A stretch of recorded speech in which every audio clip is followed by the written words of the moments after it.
ارشاد فرمایا مدنی کریم صلی اللہ تعالی علیہ وسلم نے لوگوں 4 چیزوں کی کثرت کیا کرو رمضان المبارک کے مہینے میں، پلے باندھ لو، یاد کر لو، عورتیں بھی مرد بھی، امیر بھی غریب بھی، چھوٹے بھی بڑے بھی۔ فرمایا ہر وقت، ہر آن، ہر گھڑی، ہر لمحہ چلتے پھرتے اٹھتے بیٹھتے کاروبار کرتے زمین کا کام کرتے دفتر میں کام کرتے لا الہ الا اللہ لا الہ الا اللہ لا الہ الا اللہ محمد الرسول اللہ۔ فرمایا جب میرا بندہ روزہ دار ہو کر لا الہ الا اللہ کا ورد لگا کرتا ہے میرا عرش عظیم ہلنے لگ جاتا ہے۔ بسم اللہ الرحمن الرحیم۔ السلام علیکم دوستو، ہم آپ کے لیے قاری حنیف صاحب ملتانی رحمۃ اللہ علیہ کا بیان لے کر آئے ہیں، تو دوستو اس بیان کو پورا سنیں اور آخر تک ضرور سنیں، انشاءاللہ ضرور فائدہ ہوگا۔ تو چلیے دوستو ہم آپ کو بیان کی طرف لے کر چلتے ہیں۔ کوئی مشکل وظیفہ نہیں، اتنا آسان ہے۔ برتن بھی مانجتی رہو، لا الہ الا اللہ بھی پڑھتی رہو، کپڑے بھی دھوتے رہو اور لا الہ الا اللہ بھی پڑھتے رہو، کپڑے سیتے بھی رہو، پھول بھی نکالتے رہو، دفتر کا کام بھی کرتے رہو، استغفر اللہ بھی پڑھتے رہو۔ حضور نے فرمایا 4 کام کرو، ایک پہلے کلمے کا ورد بناؤ، اتنا زبان عادی ہو جائے کہ سوتے میں بھی تیری زبان سے لا الہ الا اللہ نکلے۔ میں نے اپنی زندگی میں ایک آدمی کو دیکھا ہندوستان میں بچہ تھا، وہ داڑھی والا تھا، پڑھتے تھے ہم مدرسے میں۔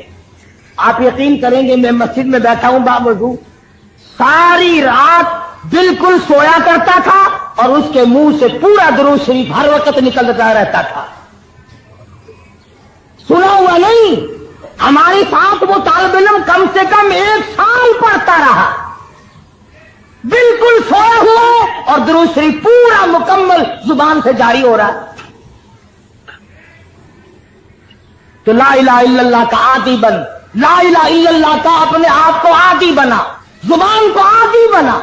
اور اس کا ترجمہ بھی یاد کیا کر، لا الہ الا اللہ، حاجت روا کوئی نہیں، مشکل کشا کوئی نہیں، بگڑی بنانے والا کوئی نہیں، بیماری دینے والا کوئی نہیں، بیماری دے کر دور کرنے والا کوئی نہیں، پتر اولاد دینے والا کوئی نہیں، دے کر لے لینے والا اس کے سوا کوئی نہیں، اجاڑ کر بسا دینے والا کوئی نہیں، بسوں کو اجاڑ دینے والا کوئی نہیں، آباد بنگلوں کو برباد کر دینے والا لا الہ الا اللہ اس کے سوا کوئی نہیں۔ ترجمہ یاد کیا کرو، دل میں پکا لو اس بات کو، اللہ کے سوا ایک سانس کا کوئی مالک نہیں۔ اللہ پاک نے یہ سانس گن کر ڈال رکھے، جب وہ پورے ہو جائیں گے پوری دنیا کی طاقت اور پوری دنیا کا سونا چاندی ہیرے جواہرات پولیس فوج مل کر کسی کا ایک سانس نہیں بڑھا سکتے۔ اس لیے لا الہ الا اللہ محمد الرسول اللہ صلی اللہ علیہ وسلم، اللہ کے سوا معبود کوئی نہیں، اور محمد عربی سب کہہ دو صلی اللہ علیہ وسلم کے سوا ہمارا محبوب نبی اور پیغمبر کوئی نہیں۔ خدا اپنی خدائی میں وحدہ لا شریک ہے، مصطفیٰ کریم اپنی مصطفائی میں وحدہ لا شریک ہے۔ خدا کے بعد خدا کوئی نہیں، مصطفیٰ کے بعد نبی کوئی نہیں۔ جو خدا کے بعد کسی قبر کی مٹی کو، کسی درخت کے پتے کو، کسی چشمے کے پانی کو حاجت روا مانتا ہے وہ بھی لا الہ الا اللہ کو نہیں مانتا، اور جو ہمارے پیغمبر حضرت محمد الرسول اللہ صلی اللہ علیہ وسلم کے بعد کسی کو نبی مانتا ہے وہ بھی اس امت سے خارج ہے اور دائرہ اسلام سے خارج ہے۔ کیوں؟ شرک فی توحید بھی حرام ہے، شرک فی نبوت بھی حرام ہے۔ ہم خدا کی خدائی میں کسی کو شریک نہیں مانتے، مصطفیٰ کریم کی مصطفائی میں کسی کو شریک نہیں مانتے۔ اللہ پاک نے اپنے محبوب کو دولتوں سے نوازا ہے. میں یوں کہوں خدا کی قسم یہ رمضان کی گھڑیاں تجھے کالی کملی والے کے صدقے میں ملی ہیں. اللہ کا قرآن ملا, نبی کا فرمان ملا, دین کی عظمت ملی, صحابہ کرام ملے, درود شریف ملا, کلمہ ملا. تو فرمایا لا الہ الا اللہ محمد الرسول اللہ کی کثرت کیا کر. استغفر اللہ ربی من کل ذنب واتوب الیہ, استغفر اللہ الذی لا الہ الا هو الحی القیوم واتوب الیہ. استغفار کی کثرت کیا کر. حضرت حسن بصری رحمہ اللہ بڑے ولی ہیں, بڑے بزرگ ہیں. ان کی خدمت میں 7 قسم کے آدمی آئے. ایک آدمی نے کہا میری شادی نہیں ہو رہی, ایک آدمی نے کہا کاروبار نہیں ہے, ایک آدمی نے کہا میری ساتھ دشمنی ہے, ایک آدمی نے کہا میں بیمار ہوں. تو خواجہ حسن بصری رحمۃ اللہ علیہ نے سب کو فرمایا استغفر اللہ ربی من کل ذنب واتوب الیہ, یہ پڑھا کرو. ان میں سے کچھ لوگ کہنے لگے کہ جی مرض تو الگ الگ اور دوا ایک. جیسے آج کل مرض کتنے ہی ہوتے ہیں, بعض ڈاکٹر 2 بوتلیں نہیں رکھتا, 28 نمبر 30 نمبر, جو بیماری ہوئی اسی میں سے ڈال دی, نکالو 20 روپے. تو کہا کیا ہے حسن بصری مرض مختلف ہے, حاجتیں ضرورتیں الگ الگ ہیں, اور دوا ایک فرمائی آپ نے کہ سب استغفار پڑھو. خواجہ حسن بصری رحمۃ اللہ علیہ فرمانے لگے استغفار پڑھنے سے آدمی کے گناہ یوں جھڑتے ہیں جیسے سردی میں درخت کے پتے جھڑ جاتے ہیں. استغفار پڑھنے سے آدمی کے گناہ یوں جھڑتے ہیں جیسے درختوں کے پتے جھڑتے ہیں. اور جب گناہ معاف ہو جاتے ہیں مالک سے جو مانگے گا وہی مل جائے گا, جو مانگے گا وہی مل جائے گا. معبود سے جو مانگے گا جھولی پھیلا کر وہی مل جائے گا. اسی لیے کہتا ہے کہ خواجہ حسن بصری رحمۃ اللہ علیہ نے سب کو استغفار ایک دوا بتلائی. تو لا الہ الا اللہ محمد الرسول اللہ اور استغفار یہ 2 چیزیں حضور صلی اللہ علیہ وسلم نے فرمائی. اور تیسری چیز فرمائی جنت مانگا کرو, بہشت طلب کرو رمضان میں, یا اللہ جنت عطا فرما, یا اللہ دوزخ سے بچا. یہ 2 دعائیں حضور نے فرمائی صلی اللہ علیہ وسلم. دونوں دعائیں مانگو, جنت کی طلب کرو, جہنم سے پناہ مانگو.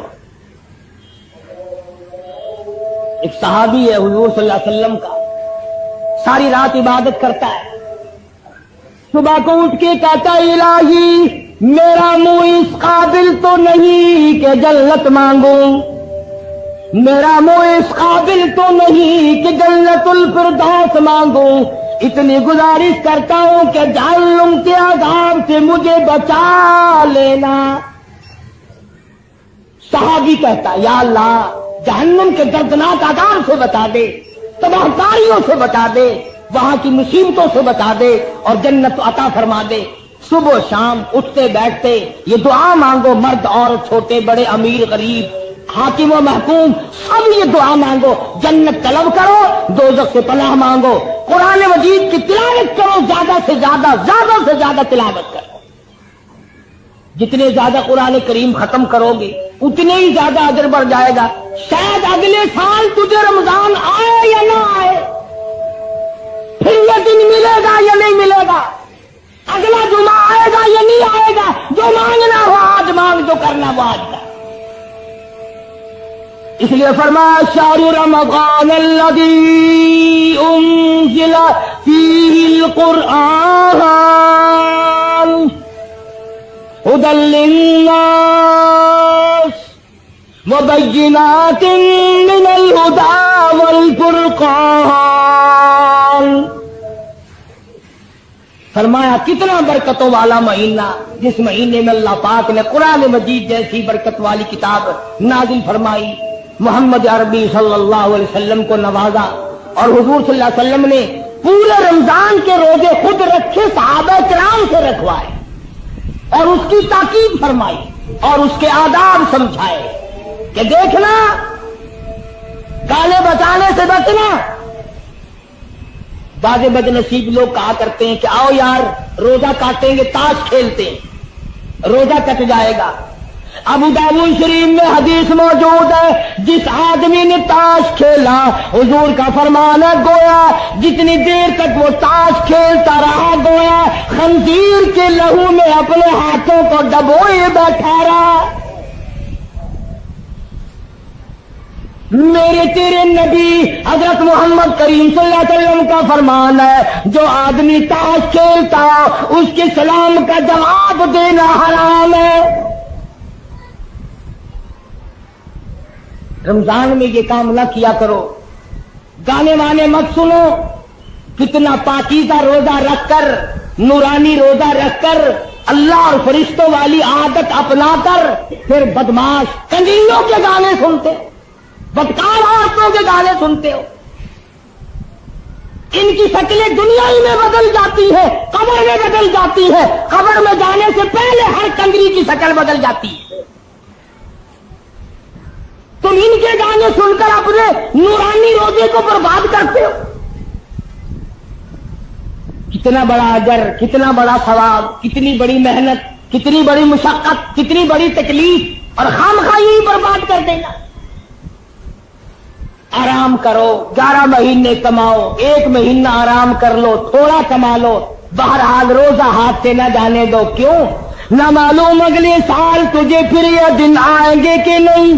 فرما فمن شہد منکم الشہر فلیصم، جس کی زندگی میں یہ دن آ جائے اسے چاہیے کہ روزہ ضرور رکھ لے۔ وَأَن تَصُومُوا خَيْرٌ لَكُمْ إِن كُنتُمْ تَعْلَمُونَ۔ فرمایا جس نے روزہ رکھ لیا اور ذکر خیر کیا، آنکھوں کا روزہ، کان کا روزہ، زبان کا روزہ، ہاتھ کا روزہ، ہر چیز کا روزہ مکمل کر لیا۔ ہاتھ کا روزہ، ہاتھ سے حرام چیز کو مت ہاتھ لگاؤ، کان سے حرام مت سنو، آنکھ سے حرام مت دیکھو، نظر جما کر بیوی کو دیکھنا بھی جائز نہیں، بیوی کے چہرے پہ خواہشات کی نظر ڈالنا جائز نہیں، ہاتھ لگانا جائز نہیں، اس ارادے سے۔ بس اللہ نے تو یوں فرما دیا کہ میں نے تو کبھی بیوی کی نہیں، چند گھنٹوں کے لیے تو بھی چھوڑ کر آ میرے پاس آ جا، میرے جیسا بن جا، میری نورانیت اپنا جا، جبریل و میکائیل جیسا بن جا، فرشتوں کا ہمراہ بن جا۔ نہ وہ کھاتے ہیں نہ تو کھا، نہ وہ پیتے ہیں نہ تو پی، نہ وہ بیوی بچوں والے ہیں نہ تو بیوی کے قریب جا، اس لیے کہ میں قیامت میں یہ کہہ سکوں کہ آؤ کتنی میں نے ان کے ساتھ چاروں طرف سے دنیاوی حاجتیں لگائی تھی، سب کو چھوڑ کر پھر بھی مجھ کو یاد کیا۔ تو بھئی یہ راتیں غنیمت جانو، یہ دن غنیمت جانو، یہ اوقات اور یہ ساعتیں غنیمت جانو۔ اپنے لیے دعا مانگو، اپنے ماں باپ کے لیے دعا مانگو، اپنے مشائخ اور استاد اور پیر و مرشد کے لیے دعا مانگو، عزیز و اقربا رشتہ داروں کے لیے دعا مانگو۔ اللہ پاک مجھے اور آپ کو رمضان المبارک کا مکمل ادب اور احترام اور عظمت نصیب فرمائے۔ کروڑا شکر اور احسان ہوا کہ ہماری زندگی میں رمضان المبارک کا مہینہ آیا۔ مبارک ہو ہر اس مسلمان کو جو رمضان المبارک کا دل سے استقبال کرتا ہے، ادب کرتا ہے، اس کے روزے کا خیال کرتا ہے، تراویح کا دھیان رکھتا ہے۔ مبارک ہے اس آدمی کے لیے رمضان المبارک کی ایک ایک گھڑی جو اللہ کے اور نبی کے فرمان کے مطابق اپنی زندگی کو بسر کر رہا ہے۔ خوش قسمت ہیں وہ لوگ جن کی زندگی میں بار بار رمضان المبارک کا مہینہ آیا اور انہوں نے مکمل احترام و ادب کے ساتھ نبھایا۔ حدیث پاک میں آتا ہے، فرمایا مدنی کریم صلی اللہ تعالی علیہ وسلم نے، اور لوگوں کتنا خوش نصیب ہے وہ آدمی جس کی زندگی میں رمضان کا مہینہ آ جائے اور پروردگار عالم اس کے 11 مہینے کے گناہوں کو معاف فرما دے۔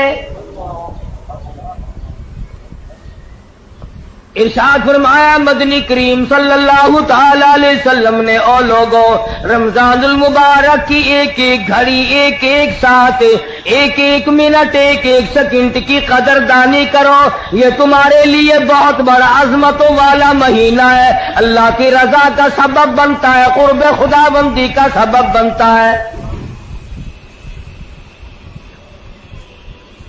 ارشاد فرمایا محمد عربی صلی اللہ تعالی علیہ وسلم نے، او لوگوں، رمضان المبارک کا مہینہ اتنا فضیلتوں والا مہینہ ہے کہ ہر رمضان ہر مہینے کے مقابلے میں اتنی زیادتی کر دی جاتی ہے، دوسرے مہینوں میں کوئی ایک نفل ادا کرے اس کو نفل کے برابر درجہ ملتا ہے، ثواب ملتا ہے۔ ارشاد فرمایا کالی کملی والے محمد عربی صلی اللہ تعالی علیہ وسلم نے، او لوگوں، جس نے رمضان میں نفل ادا کیا اتنا بڑا ثواب ملتا گویا فرض ادا کیا۔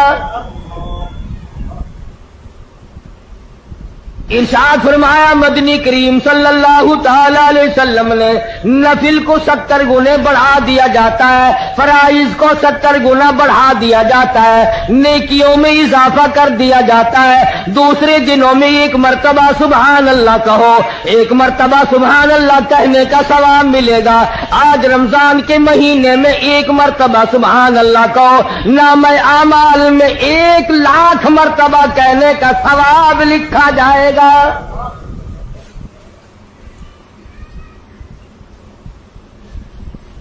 ارشاد فرمایا مدنی کریم صلی اللہ تعالی علیہ وسلم نے، دوسرے دنوں میں قرآن مجید کی ایک آیت تلاوت کر، تجھے 10 نیکیاں ملیں گی، 10 درجے بلند ہوں گے، 10 گناہ معاف کر دیے جائیں گے۔ لیکن رمضان المبارک کا مہینے کی برکت سے 27 گنا ہر ثواب کو بڑھا دیا جاتا ہے۔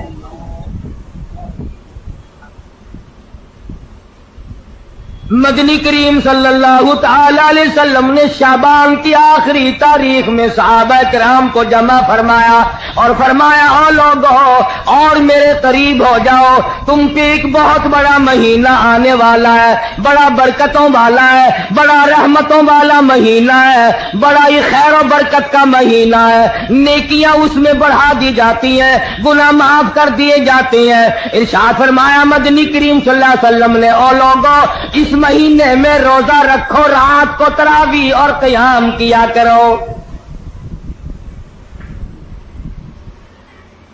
پہلی امتوں میں کسی پہ 6 مہینے کے روزے تھے، کسی پہ 4 مہینے کے روزے فرض تھے، کسی پہ 2 مہینے کے روزے فرض تھے۔